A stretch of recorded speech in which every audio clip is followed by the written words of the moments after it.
What's up YouTube? I am Mick from Lowman Customs and watch me as I turn this plain white hat into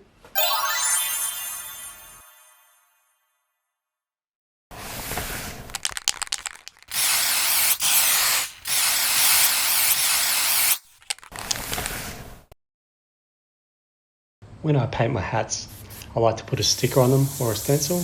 I like to start with outlining them in the black, just so I know where I'm going to fill in, where my colours are supposed to go, what I'm going to do next.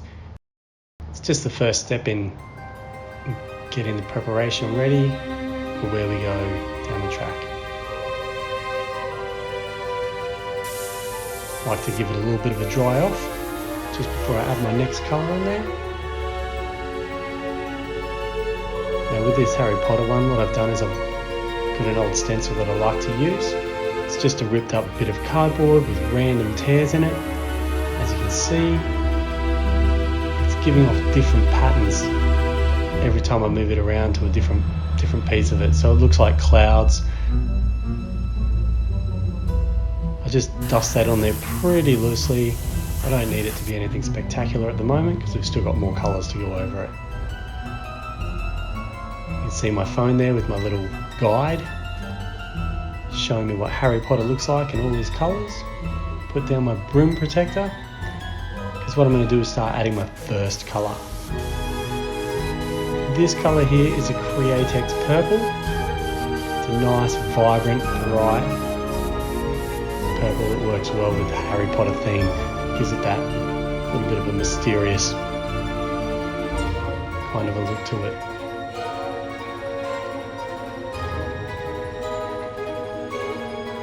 And again, I'll give it a nice coat, but still fairly light dusting over it, just so we can get the colour. Because I'm going to add a little bit more black further down the track.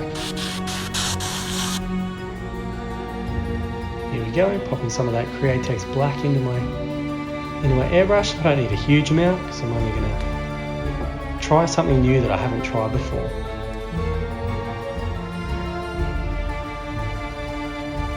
And what I'm going to try is I've got a Scotch-Brite pad here with all my muscles. I'm going to try and tear that off.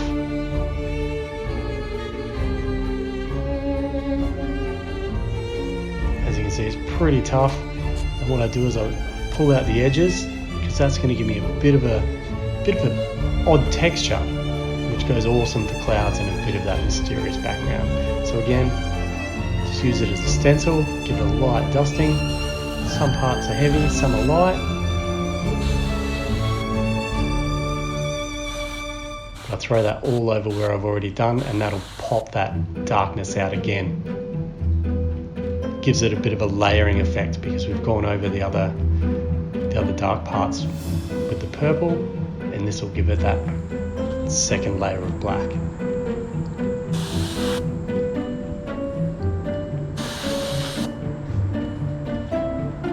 Got Harry there ready. Now it's time to peel off the sticker. This is probably the most satisfying part of the whole lot. I really enjoy taking that sticker off and revealing the clean white underneath, ready for colour.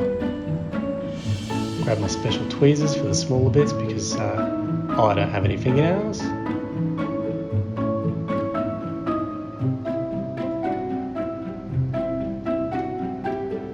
Could borrow the wife, but I don't think she'd be happy getting paint all over her fingernails.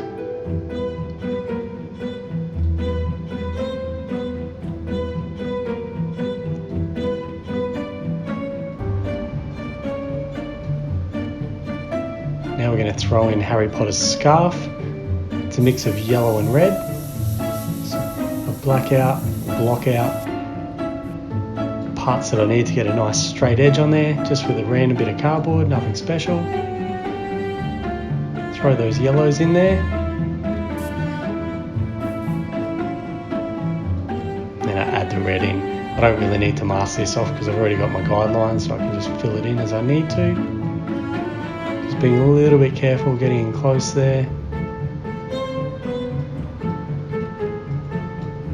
You can see I've still left the stickers on for the eyes because they're going to be white. I don't want any other paint on those at all, otherwise we'll have issues.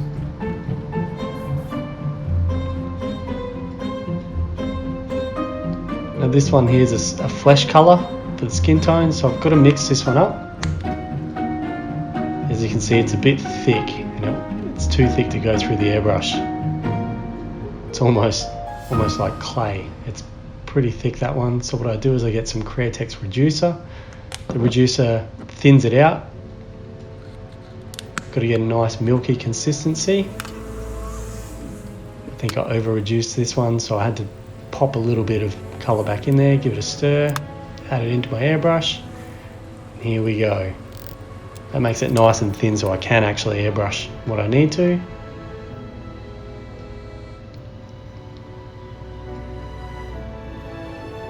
Filling in Harry's face so it's ready. Give him that nice skin tone colour. Time for the hair.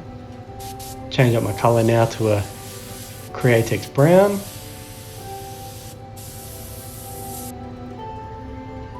And then we fill that hair in nice and good. I debated doing it a bit streaky, but I really wanted to go for that cartoony look, so I wanted it nice and solid. Put a little bit on his wand there just to give it a bit of 3D.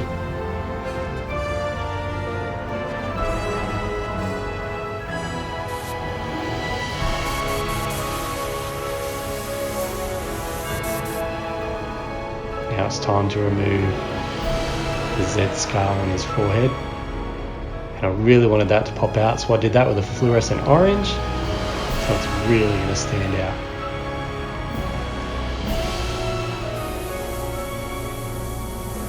Now his jacket's actually black, but again I wanted it to stand out, so I did this in a Createx grey. Just did a light coat and then darken off some of the spots, take off the whites of his eyes, and that's it. We're done. Harry Potter is good to go.